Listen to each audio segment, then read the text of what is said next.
Welcome to Your Success Podcast. We give you actionable insight and stories behind real-life success wherever you go.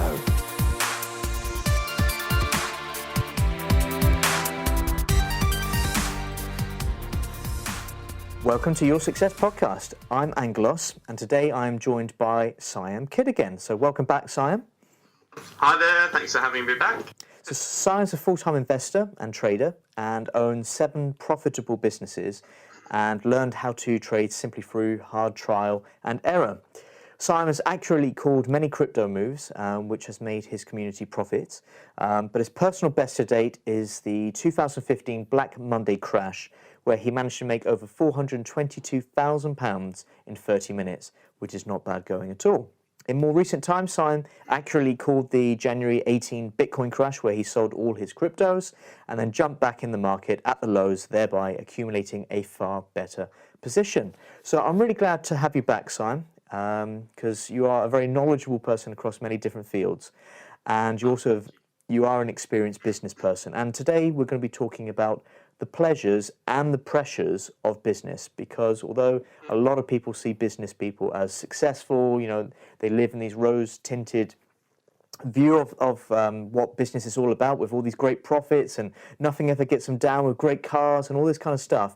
But the reality is, there are many, many pressures when growing and starting a business and then sustaining it, right? So as we know, cash flow is the heartbeat of any business, and sometimes the pressures of business can really drag you down. And those pressures can even inflict serious consequences on people's lives. And unfortunately, in extreme circumstances, people can take the permanent route out of those problems and sadly take their own lives. So I'm really glad you're here today, Sam, to talk about this. Before we talk about dealing with cash flow and other pressures that people face, can we just explain to listeners at home why they even would want to start their own business and go down this road? Business owners, are perceived to be really successful and whatnot. Actually, business owners, or let's say perceived successful business owners, are actually the biggest failures that you will ever see. So you look at Dragon's Den, Theo Pathetis, Peter Jones, these, titans of industry, they are the biggest failures you will ever meet. And what I mean by this is that to get to where those people are, they would have had to fail 1,000,000 times more than you. Elon Musk is my god. He has failed trillions of times more than I have. So I've got a good split test with this, actually. So when I was in the Air Force, my old boss and I had a bit of a gentleman's wager. So I decided to leave the Air Force prematurely to go into become a full-time trader, blah, blah, blah.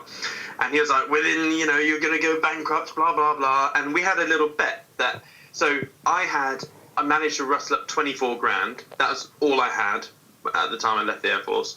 And he had 24 grand as well, which he was about to put into a house deposit. And he was like trying to get me to buy a house with him. Or not with him, but as well. And I was like, no. And basically, the wager was, I said, within 10 years, I'm going to be able to buy your house outright with cash and also be able to afford 10, 20 more houses. And you will still be paying your mortgage. And it was like a 50 quid bet. Like, he's probably forgotten about it. I haven't.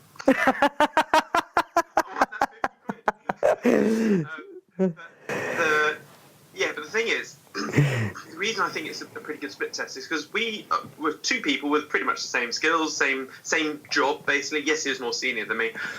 But I know for a fact all the things he's failed at in life from then until now, which is pretty much nothing. I don't think he's failed at all. He's probably, his biggest failure, since then is forgetting to bring a pen to a meeting or something like that, right? So he's a boss of a squadron, so he's a great pilot. Yeah, he's probably made some minor mistakes when flying, but in the grand scheme of life, he's made no mistakes. He's played it safe.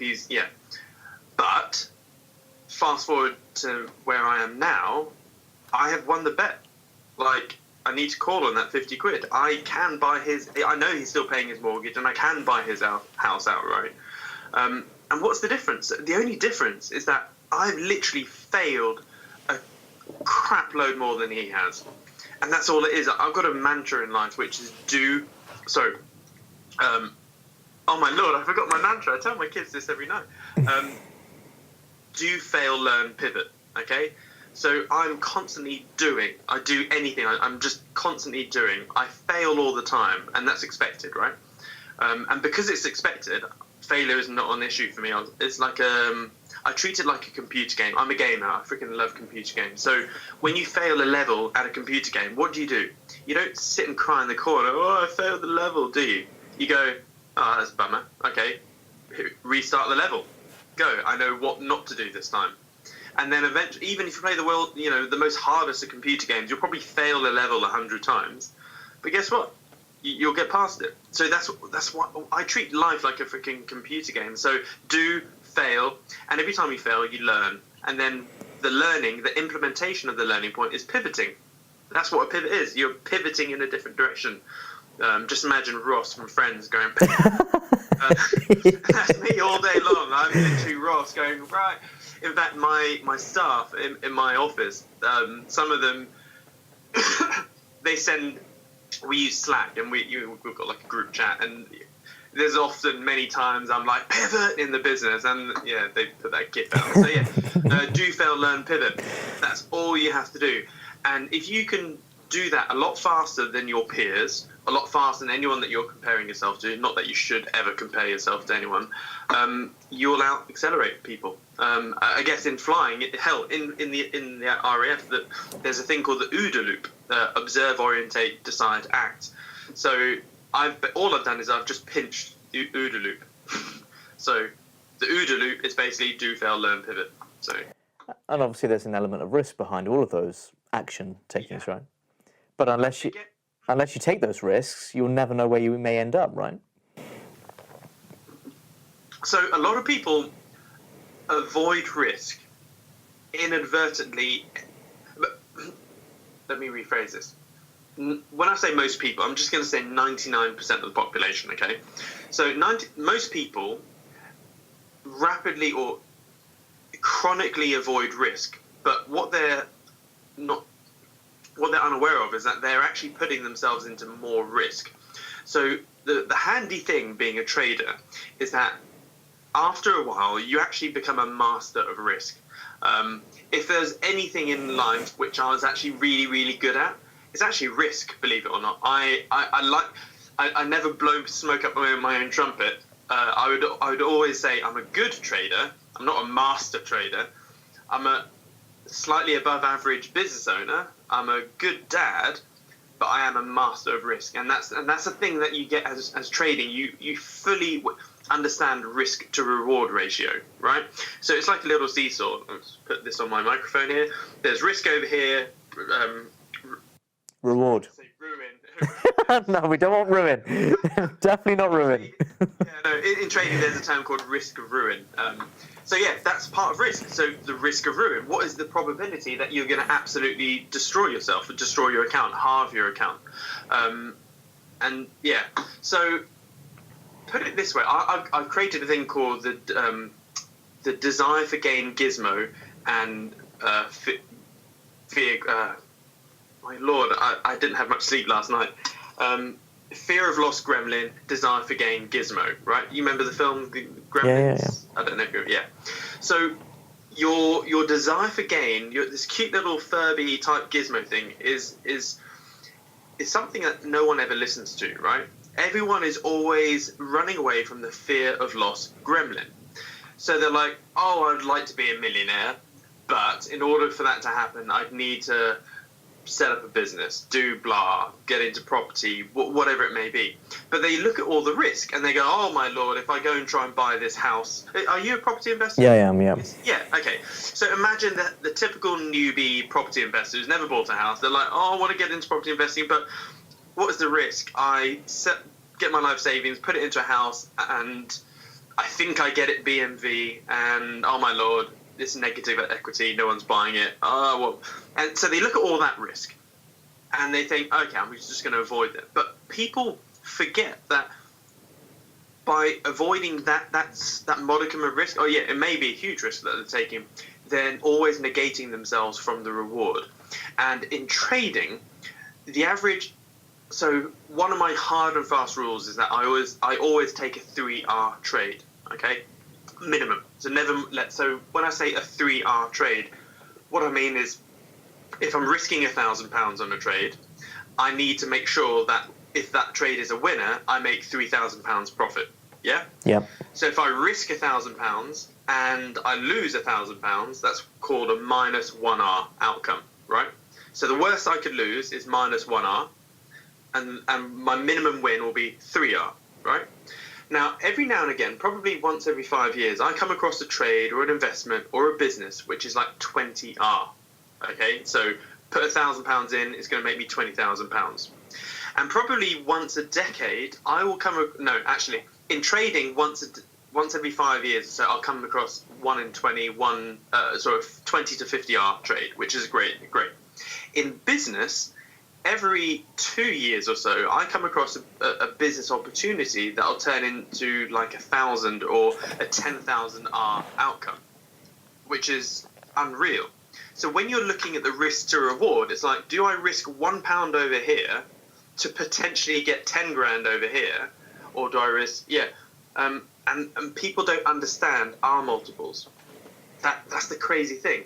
So by not getting into business, setting up that kebab shop or setting up that whatever business idea you have, you're always running away from the desire for gain gizmo, and what that will do is then basically force you into a life of mediocrity.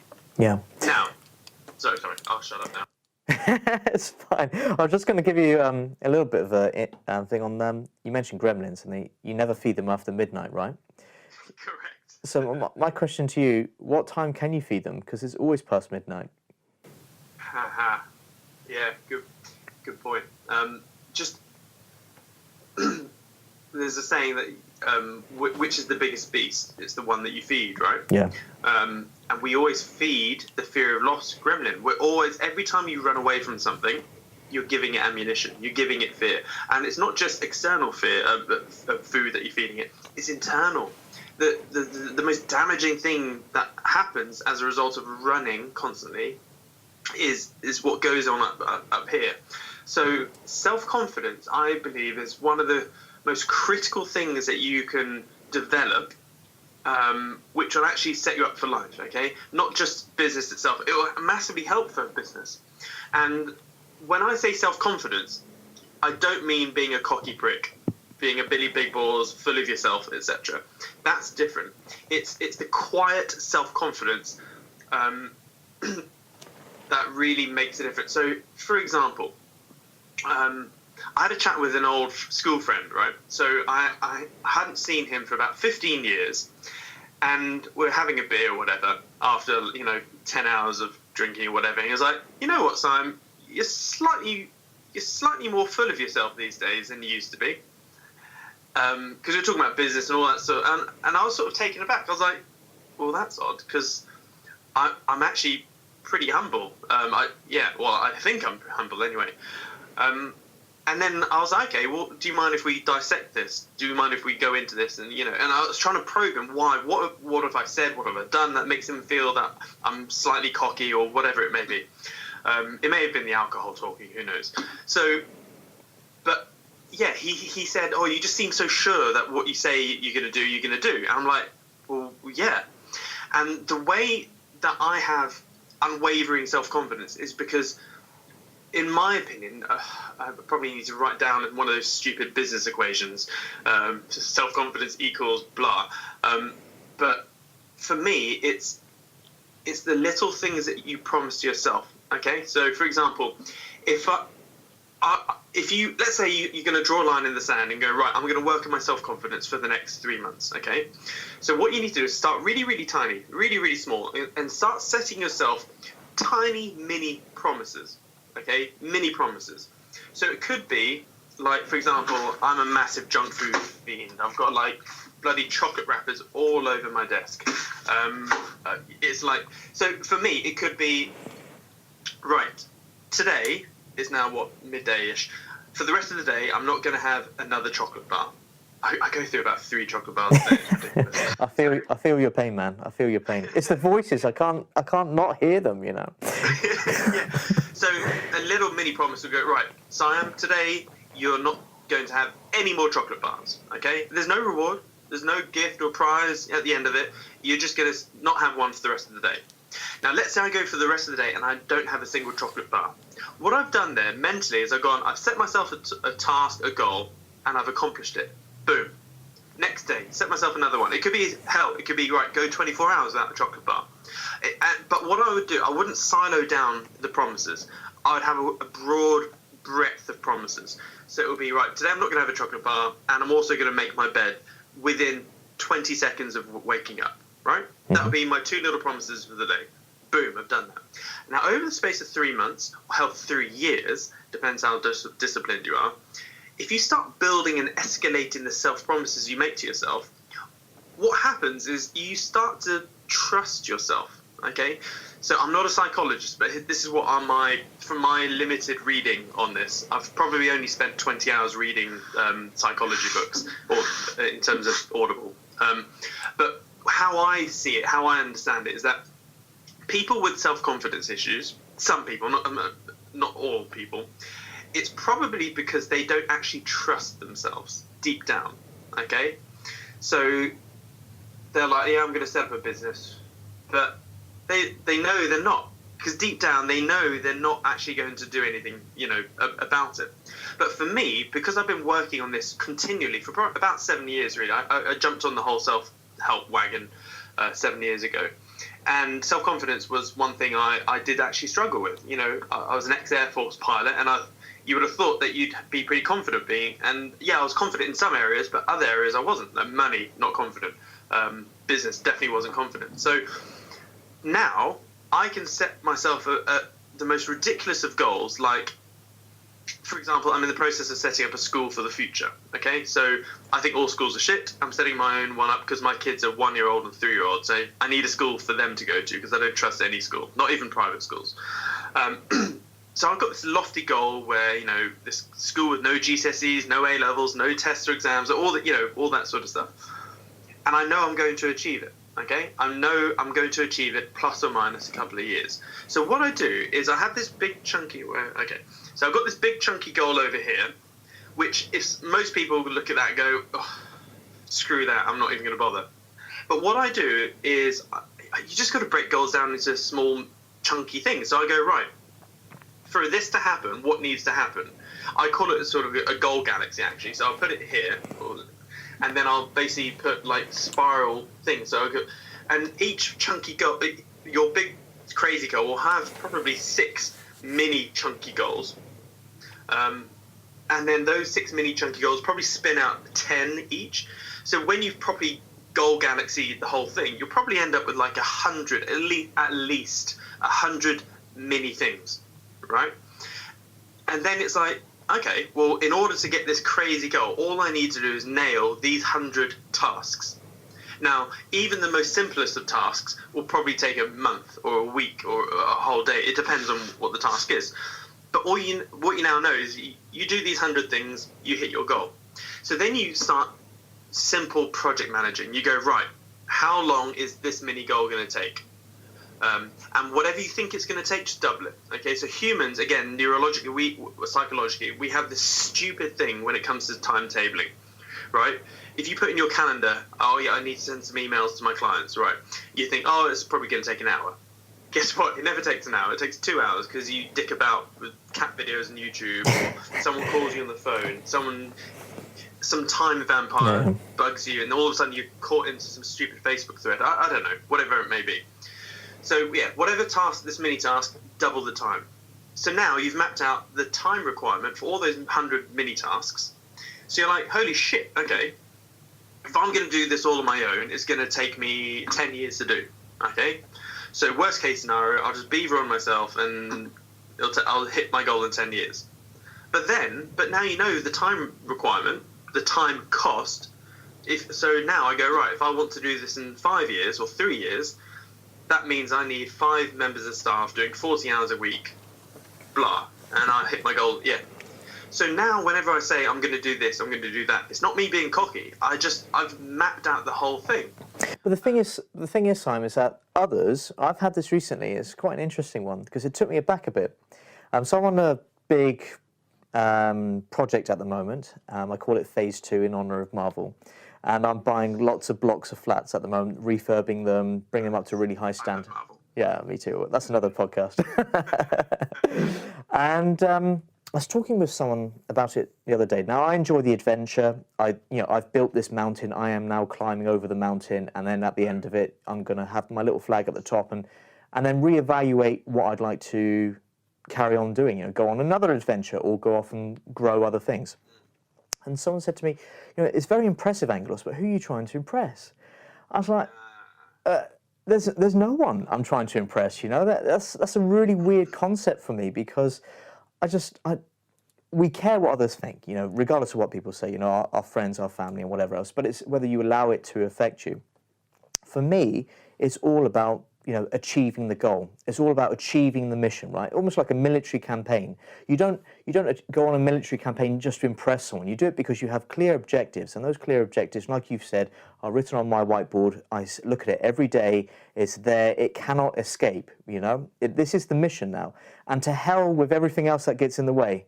And this is how I see the things. It's not necessarily to impress someone, but it's to achieve the goal that I've set myself, whether it's cash flow, whether it's equity, whatever it is, that's what you're doing, and similar to yourself. So how do we go then, Siam, from having this great goal, this exciting time of setting up your business, to a few years down the line where people are considering, in extremes, ending their lives? I know recently you've shared a story of a friend who sadly took their lives because of these pressures. How does it reach that point? What went wrong without going into too many details, with your friend?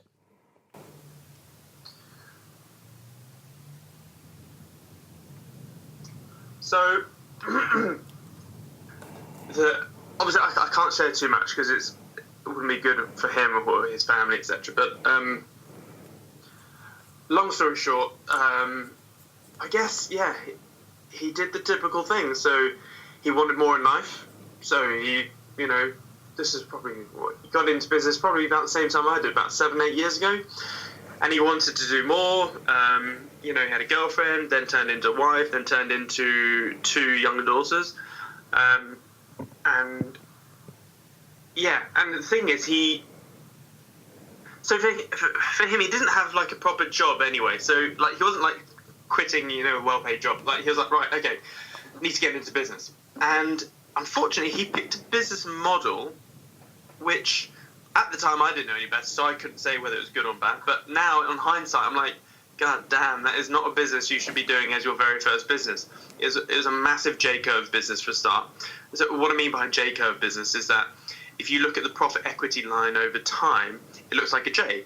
So what happens, however, I don't know how the camera's going to put this. So from day one, let's take a restaurant, probably a typical example of a really bad J-curve business. You plow 150 grand into the business, right? Your profit will, so like from day one, you're minus 150 grand at least. And then you're hoping in year 3, 5 or 10 you break even, and then hoping from there on it then goes in profit. So it's a J-curve business.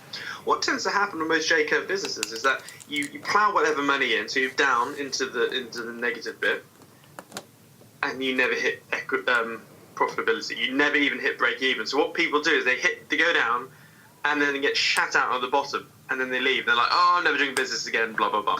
Anyway, he embarked on this ridiculous J-curve business. I'm not going to say what industry it was. It'll probably give it away for some people that may know me. And he never hit profitability. He never hit break even. And because he was relying on his mortgage, all of his outgoings from this business, he made some really poor decisions, right? So when your back is against the wall and you're struggling to pay your mortgage, you're struggling to pay the utility bills, and by the way, him and I were in the same position at one point. I was about 3 to 6 months from bankruptcy, and you make the most ridiculous decisions, like when you can't pay your rent and you're having to pay, have a roof over your kids or whatever. So now, so people won't know who I'm talking about, so it's fine. So this is where he actually did something a bit bad. So he crossed, I guess, a bit of a moral line. So he had a bad customer, right? Who turned out to be a really bad customer, like a criminal type person. And before he knew it, he, just trying to facilitate this customer, he got caught up in something. And he was like, oh, I need to get out of it. So I didn't know this till years later. And then basically he was head over in heels, and the business wasn't profitable, and so he had to go bust. And he did a typical. So not only did he owe money to the bank, he owed money to this freaking criminal, who's basically a loan shark, right? So he went bust. He lost his business, everything. He went personally bankrupt, but the thing is, you don't just, when you're personally bankrupt, all your legitimate debts go away, right? Do you think a loan shark debt goes away no? So it's even deeper spiral, and then he tried to phoenix the business, set up the same business, but without any of the overheads. That went all right, and so long story short, he never got out of this misery. And so this particular scenario it's probably a bit extreme, because I know there are many other people out there who are feeling suicidal, who don't have a loan shark breathing down his neck, threatening to break his wife's legs or whatever like that. I mean, that he was a bit of a pickle there.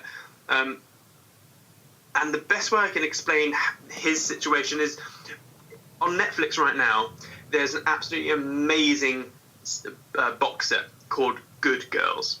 Okay, Natasha Hendricks is like the main character. It's basically 3 housewives that get in head over heels.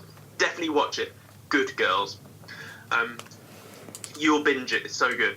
Anyway, how they got head over heels in that thing is pretty similar to this guy.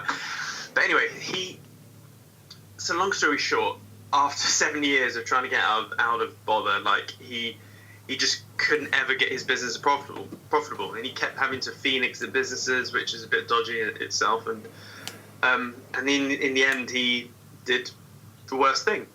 Now, the thing is, like, I didn't know he was that far down the road, if you know what I mean. Like, and when I say friend, yeah, he was a friend. I knew him for over 10 years, but in the last 5 years, I probably met up with him once a year, once every 18 months. Just life gets busy. Like, I've got kids, he's got kids. Like everyone's got friends you sort of drift away from. But I think I don't think he was properly mapping out everything. And I said to him, because I think you sort of connect the dots later down the line. I remember one day we were actually talking about suicide. I didn't think it was about him. He was like, he's brought it up. I think he was just testing the water with me. And I said something like, yeah, suicide, God, it's like probably the most selfish thing you could ever do. Right? I was just saying, what I thought, I didn't really think about it. And he sort of was taken a bit back by that. And even though I still do feel it is pretty selfish, I can somewhat see the other side, because I've been in some pretty down dumps myself. But that suicide thing has never entered my mind, and the reason being is that, like, I think one thing that separated my low with his low is that I have a thirst for life, if that makes sense, and he's never really had that. So I've got a really curious mind. Okay, so if you could wave a magic wand that would make me digitally immortal or organically immortal, whatever, I don't think I'd ever kill myself. I really don't, because I'm driven by trying to fulfill my potential. So every day I wake up and go, right, have I hit my max potential? The answer is always no. And I don't think you'll ever hit your full potential, because you're always learning. And the more you learn, the more you realise you don't know jack shit. And so I'm always thinking, right, okay, I need to keep on growing. So I don't think I'll ever, and I'm always curious. Like, I love tech. I always want to see, okay, what's tech going to be like tomorrow, next year? So I have a thirst for knowledge. I'm always learning. He didn't have that. So I think for me, that's like a massive tether into the world, like, as in to never pull that trigger, basically. So I cannot see me ever doing that, no matter how bad things get. And also, going back to the selfish issue, you just have to try and I map I map out everything. Okay, I do, he didn't. And if you were to, slop yourself, just map out what happens next. One, you leave an absolute shit show of a mess to clear up for your loved ones to clear up, right? Not only, financial problems and stuff, like you're properly leaving your loved ones in the lurch, okay? And I know if anyone's listening to this who is feeling down, they're probably thinking, yeah, but my situation's so bad. But the thing is, it's not that bad to take your own life. Like, how can I put this? Sometimes I guess we need perspective, right? Yeah, like, perspective is the big thing. So I always look at things on a cosmic level. It's a bit geeky. We are literally space monkeys floating through space. We are alive shorter than a relative fruit fly. Like, the Earth is, 13.4 billion years old. Homo sapiens been around 200,000 years. Modern civilization's been around 10,000 years. You've been around, 30, 40 years. Ignoring technology, you're going to live, call it 100 years. We are so insignificant, it's ridiculous. So humans will look at two pigeons having a fight, right, on a tree. And what are those pigeons fighting for? They're probably fighting over a stick. As humans, we're like, that's funny, that's so silly, that's so insignificant. Those two pigeons are fighting over a stick. For those pigeons, that stick's life and death, isn't it? Right? So as humans, we have perspective that's really insignificant. So what I always try to do is try and think on a cosmic level. I always look at, it's a bit sad, a bit weird, but I try and look at the Earth sometimes as though what a super intelligent alien would do humans. And there's us. We're like monkeys playing around with make-believe money. Like, we're the only animal species on the planet that deals with money, right? Which is an invention we made up. What is money? Well, the stuff in your pocket, that's just bits of metal you dig out of the ground, and the paper bit, or not even paper, it's plastic. But call it paper. It's no different than monopoly money. And 97% of all money on the planet is actually ones and zeros that has been created out of thin air. So when you look at money problems, it's like, okay, you're getting all het up about monopoly money. Now, I know that's a very flippant thing to say, because money actually rules the world. Like, yes, it's made up, but you still have to pay your mortgage, you have to pay your taxes, you have to pay your loan shark. So it is a big deal, I'm not saying that. But the thing is, let's just say you're not in a bad situation as my mate, and you have legitimate, like, legal, non-illegal problems, let's say, and you owe loads of people money. Okay, let's roll this forward and go, right, what is the worst case situation? What is the worst case situation? The worst case situation is you lose your business, you lose all your money, all your life savings. Even worse, let's say you're barred as a director for 5 years. I mean, it's very rare that you get banned as a director, but let's say you accidentally mistrade, I don't know. So you're banned as a director for 5 years, you lose everything. You're basically you're sin binned for a year financially. Basically, all debts are wiped clean, and you can't do anything for a year, pretty much. Yeah. Mm-hmm. Well, what do you do in that year? Okay, you regroup, you get a job, and you just get your head down. And the things that actually matter in this world, remember, we are just little pigeons fighting over sticks. The things that actually matter in your life are your loved ones, right? The worst thing you could ever do to them is kill yourself. Like, that's just my opinion, okay? I'm sure probably there's a whole bunch of people thinking this is bollocks, and, but... So from your own experience then, Simon, because you've mentioned you have you've looked at the abyss, shall we say, and I guess there are times in many businesses where the director looks at it and goes, bloody hell, man, how do I come back from here? And I think from my own perspective, it's just, sometimes you have your pity party for a day, and then you regroup. For a day or a year. Yeah, or however long you need. Yeah, however long you need and is right for you. And then it's important to speak with others to get their perspective, because they're outside, they can look in and look at us fighting over the little sticks.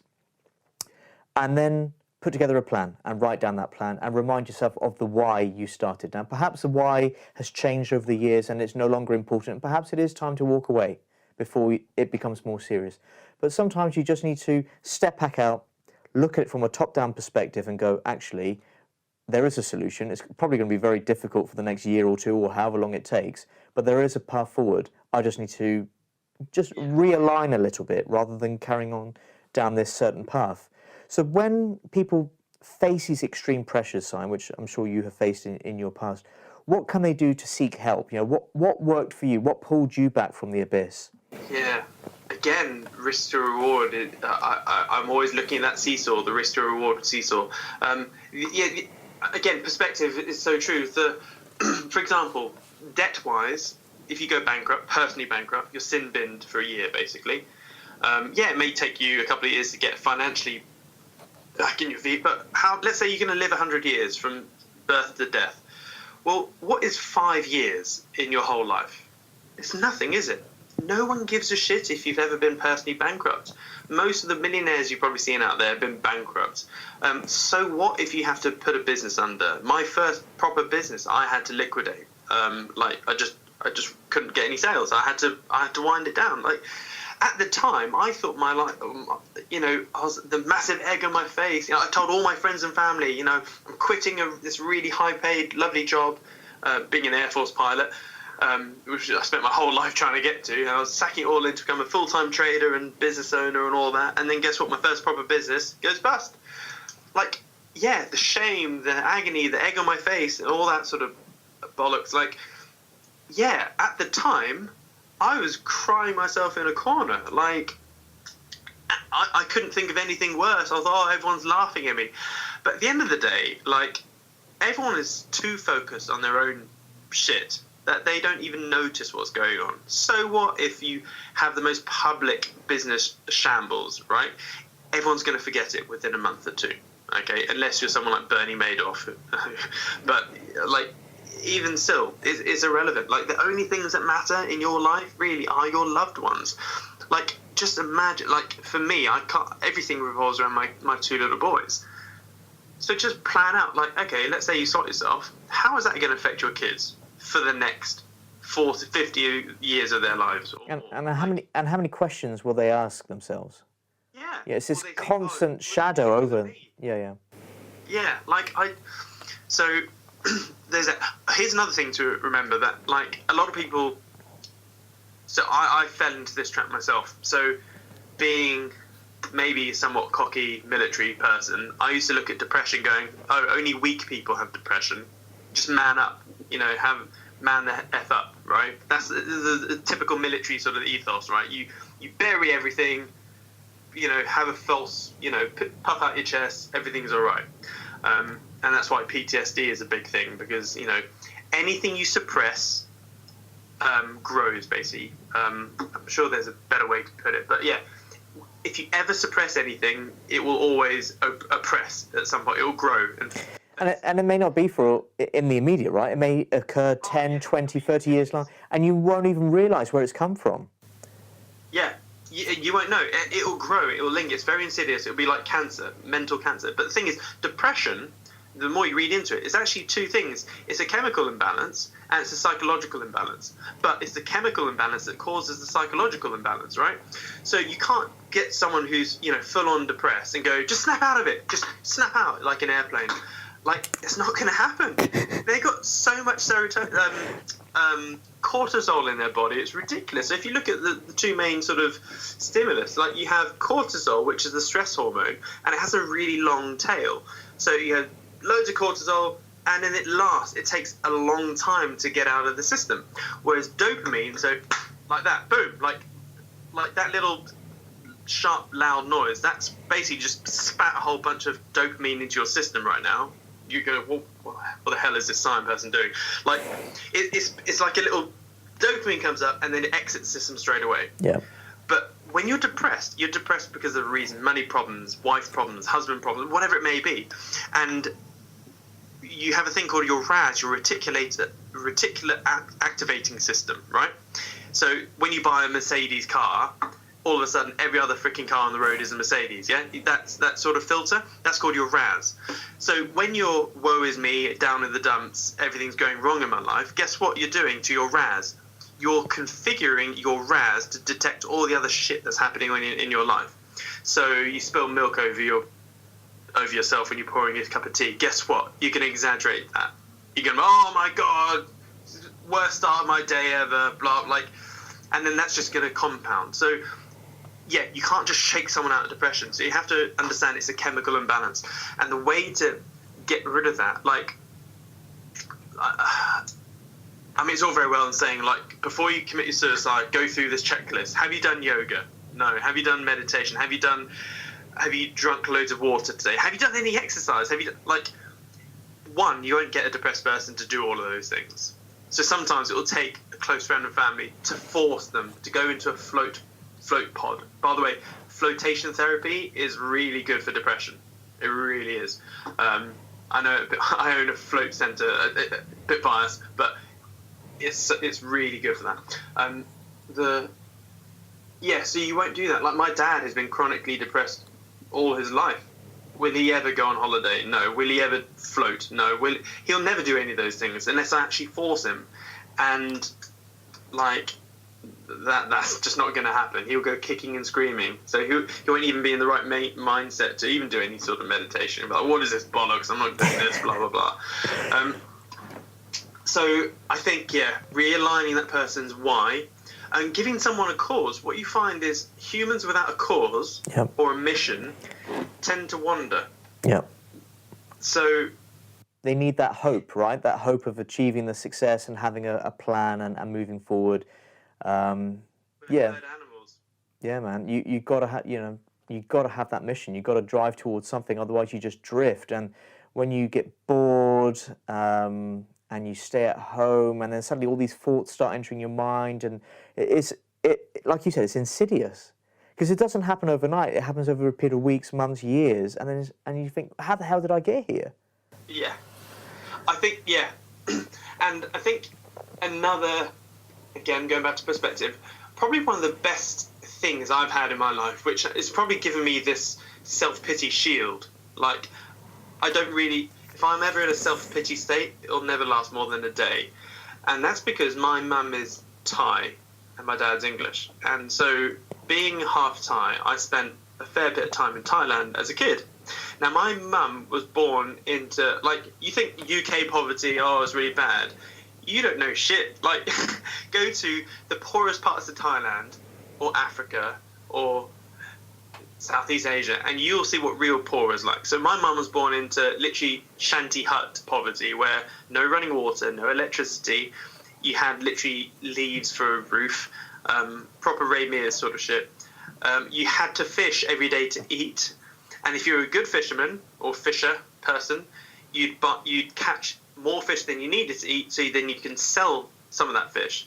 The money from that extra fish, you can then go and buy some extra things like milk or whatever. That's real poverty. So my mum used to always take me back to her village, which isn't even on a map. You won't find it on Google Earth. Like, it's literally still a tiny little village, still no electricity. And the thing is, you spend a couple of weeks around those people there, you'll know what real life necessities are. And it will humble you. And here's the craziest thing. They are the happiest people you'll meet on the planet.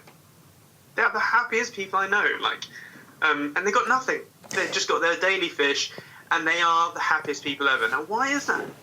Like, and when you analyse that, it's because, one, they don't know what an iPad is, right? So they're not been ruined by modern tech. What, they're not yearning for the latest iPhone XS, right? No, they're yearning for, a type of fish that they haven't seen for ages, or but they're happy, and the reason they're happy is because they're around their family. And I guess they have a cause, they have a mission. Like, and what you find in that village is that they have the people who are good at fishing, so they fish for the village. Then you have other people that are really good at the rice fields. So everyone has their own mini mission. So now, whenever I'm in a self-pity, I go, dude, wake the hell up. What do you have right now, which is, you have hot running water. So every time I have a shower, I'm really grateful. I really am. I'm food. I've got freaking abundance of Snicker bars on my table right now. Good taste. Good taste. Yeah. Except the only thing that really pisses me off, I could get depressed about this, is look how small these. I know they've shrunk massively, man. I mean, come on, Seriously. come on, Mr. Snickers. I know. Jesus Christ! Yeah, I mean, when I was a teenager, I'm going to share a story with you, Simon. Now, and perhaps going off on a little bit of a tangent here, but when I was 16, I was offered a job to work in London and in a bank in the city as an IT guy, and I thought, yeah, brilliant, I'll go for that. The only problem is that I didn't really have an interest in cooking because it's not something I've really ever had a passion for. And so I used to go. So this was in 2000, 2002. And I used to go to the local newsagent and I'd stock up on food. And for me, food was Mars bars, Snickers, Yorkies, all those kind of things. So I get a trolley and I just fill it. And I spent about £35 worth 20 years ago. So you imagine it's worth something. On chocolate and Fanta. And I decimate that in 2 days. And yeah, and it's no good, man. It's no good. But this is why I can appreciate how Snickers have very sneakily shrunk everything right down. But I'm just going to throw one last question at you. And if we can keep it fairly brief, because I know it will set you off. No, it's fine, because it's a podcast in itself, and maybe we can examine it later on. But do you think, because you are probably more qualified than most to talk about money and the history of money, do you think what we have today in today's society, where effectively everyone is working for money, do you think money is a modern form of slavery? 100%. Do you know why we work 40 hours a week? Go on. It's because of the factories. So it all stems from the Industrial Revolution. So if you go back 250 years, hell, go back 100 years, 98% of the UK population were farmers, right? Mm-hmm. And yeah, so let's go back to the Industrial Revolution around mid-1800s. So we invented this new thing called a factory, right? With factory lines. We're like, oh, wow, this is amazing. We can actually print stuff, create stuff at mass. What do we need to make this happen? We need lots of obedient people that won't question anything, that will do as they're told, to man the factory lines. Okay, how do we create those people? Okay, let's create a school. Okay, so the whole schooling system is derived from the Industrial Revolution, as everyone's heard by now. But what they found in the early days of the factories is that they started off on people doing 80 to 100 hours a week. And they couldn't figure out why everyone kept dying after a couple of years. They're like, oh, this is annoying. That's weird. Sorry? That's weird. Why are they dying? They're like, why are people dying after a couple of years? This isn't good. This is not good for, staff churn is never a good thing.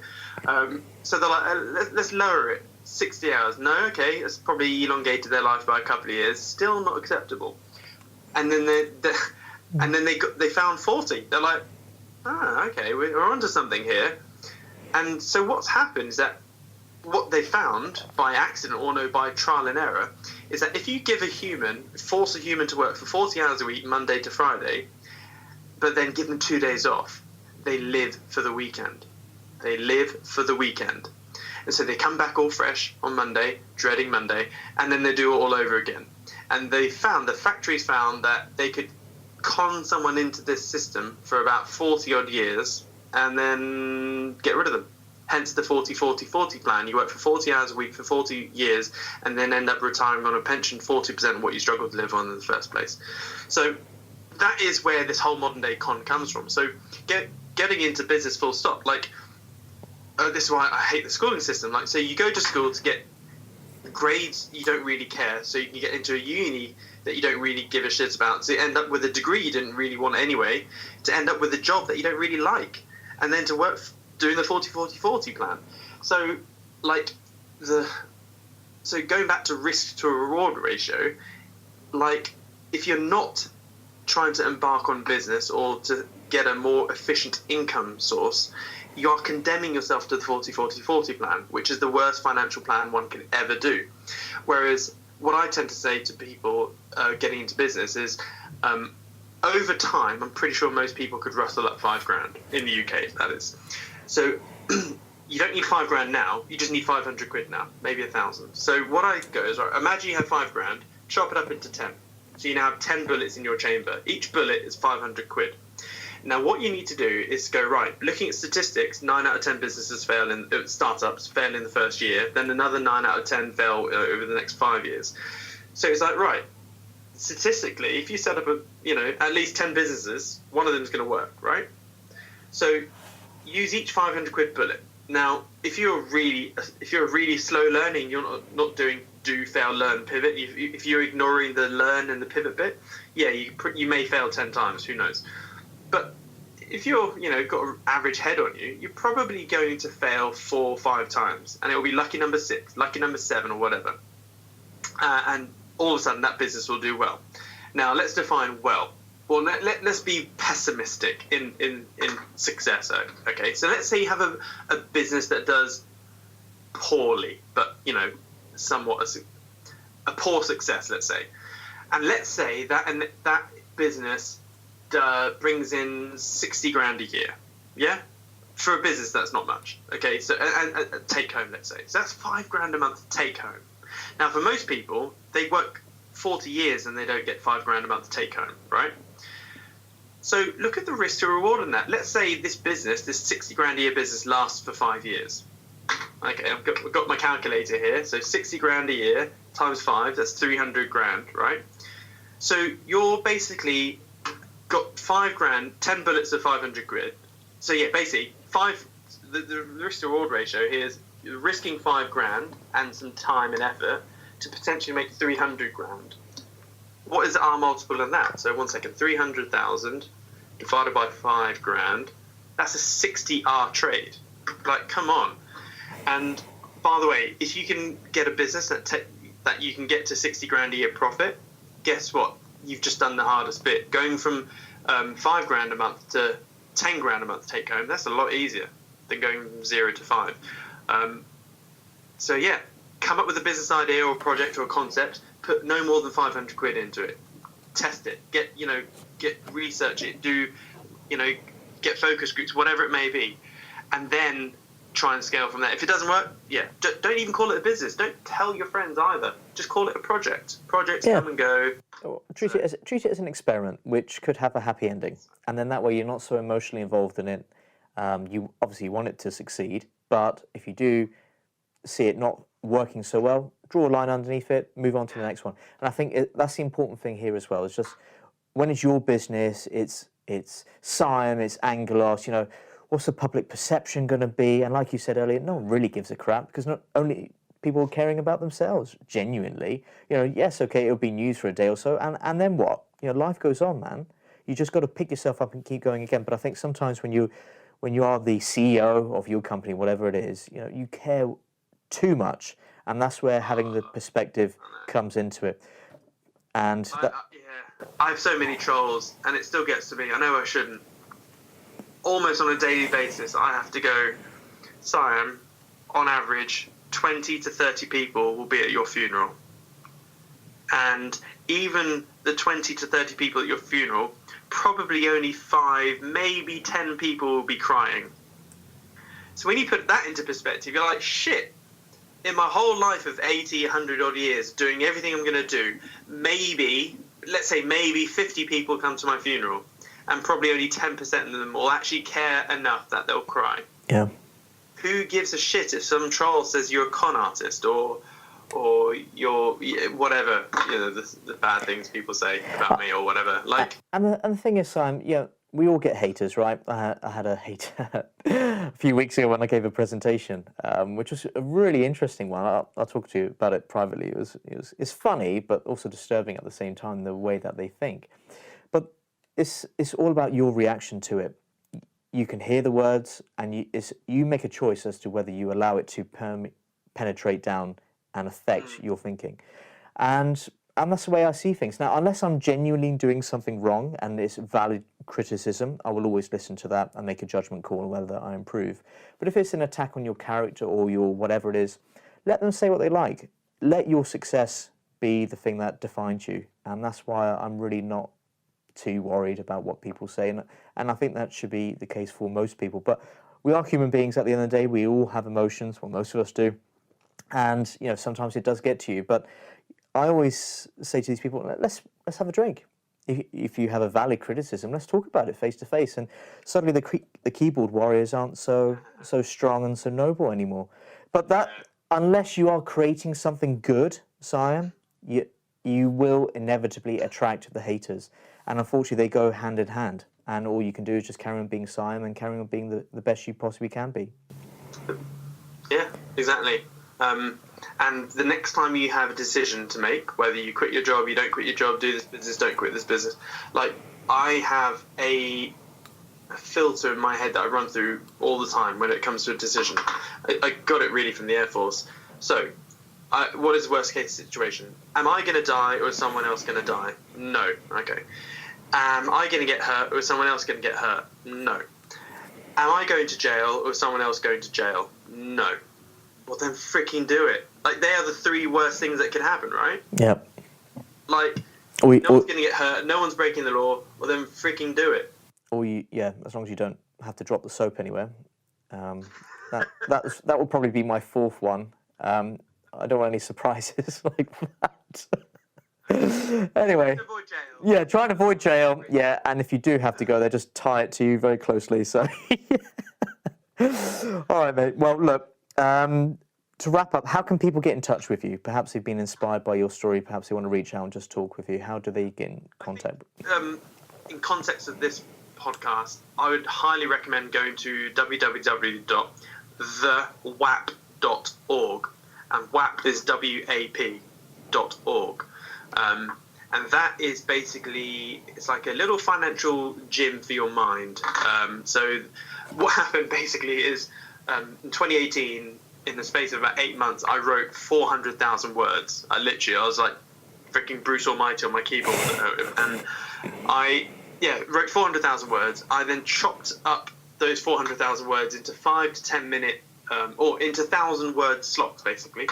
And 1,000 words of me narrating is normally 5 to 10 minutes, really. And I turned all of those 400,000 words into animated videos. So we now have hundreds of animated videos. And what the WAP is, the Wealth Action Plan, is every single day you get a new video. And at the end of each video, there's like a learning points and then action point for today. And it starts off really small. So it starts off with like personal finances and then money, investing, then eventually gets into how to set up your part-time online-based business, and then grow that, etc. And so, yeah, you'll have a daily video. And I think it's cheap as chips. It's 27 quid a month, but it's like a few coffees a month. Like, I mean, people have a Sky, Netflix subscription, gym, or whatever, and this is like basically 90p a day for basically nutrition for your mind. And yeah, I would highly recommend it. Okay, that's cool. Thank you, Siam. And thanks again, mate, for joining us. I think you and I could probably talk for days on so many different weird and wonderful stuff, and it would be great to have you back again. Sorry if I've been rambling on. No, definitely not. Rambling's of a very wise man, so yeah, cheers, Siam. We want to know your thoughts at home, and perhaps you've encountered various pressures in your business or your life, and you've overcome various problems. Please share, get in contact at hello@yoursuccesspodcast.com. Obviously, if you are facing serious problems in your life, reach out to loved ones or contact the Samaritans, and check out Siam's site as well.